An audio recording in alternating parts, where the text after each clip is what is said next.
तो क्या air India बिल्कुल लापरवाह हो गई है? वो अपने प्लेन्स की मेंटेनेंस पे बिल्कुल भी ध्यान नहीं दे रहे हैं। तो जब से अहमदाबाद प्लेन क्रैश का इंसिडेंट हुआ है, उसके बाद से इंटरनेट पर काफी वीडियोस वायरल हो रही हैं, जिसमें ये दिख रहा है कि कैसी हालत है एयर इंडिया के प्लेन्स की। कहीं पर वायरिंग निकली हुई है, सीट्स फटी हुई हैं, एसी से पानी टपक रहा है, एसी काम नहीं कर रहे हैं।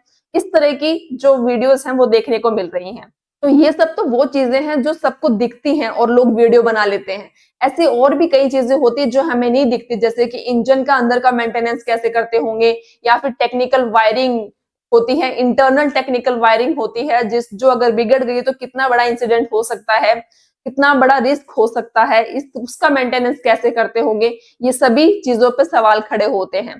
तो जब से अहमदाबाद प्लेन क्रैश हुआ, उसके बाद से कई न्यूज ऐसे देखने को मिली है कि एयर इंडिया के प्लेन्स में टेक्निकल फॉल्ट देखने को मिला है। तो हाल ही में हांगकांग से एक प्लेन दिल्ली आ रहा था, एयर इंडिया का एयर इंडिया का प्लेन बोइंग ड्रीमलाइनर 787, सेम इसी तरह का प्लेन जो अभी हाल ही में क्रैश हुआ था। तो वो प्लेन हांगकांग से दिल्ली आ रहा था। आधे रास्ते आने के बाद उसे वापस जाके हांगकांग में ही लैंड होना पड़ा। हांगकांग में ही लैंड होना पड़ा क्योंकि उसमें टेक्निकल फॉल्ट आ गया था। तो सोचिए वो भी कितनी बड़ी अनहोनी हो सकती थी। उसके अलावा एक प्लेन दिल्ली से वडोदरा जा रहा था, एयर इंडिया का प्लेन, वो टेक ऑफ ही नहीं कर पाया क्योंकि उसमें टेक्निकल ग्लिचेस देखने को मिल रहे थे।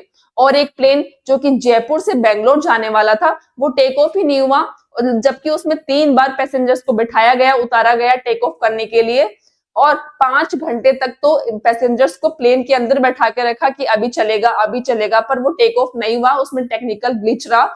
और उन 5 घंटों के दौरान प्लेन में जो एसी थे वो बंद रहे। तो आप सोच सकते हो जयपुर में किस तरह की गर्मी होती है, और वो 5 घंटे तक बिल्कुल पैक प्लेन के अंदर किस तरह से 5 घंटे तक बैठे रहे थे। उसके वीडियोस काफी ज्यादा वायरल हो रहे हैं।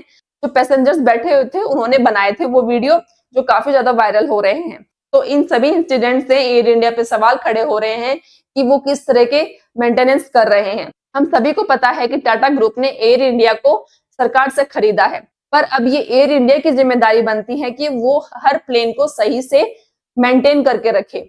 अगर कोई भी प्लेन अनफिट है और उसका मेंटेनेंस सही से नहीं किया गया है, तो उसे उड़ाना उस कंपनी के लिए सबसे बड़ा क्राइम है।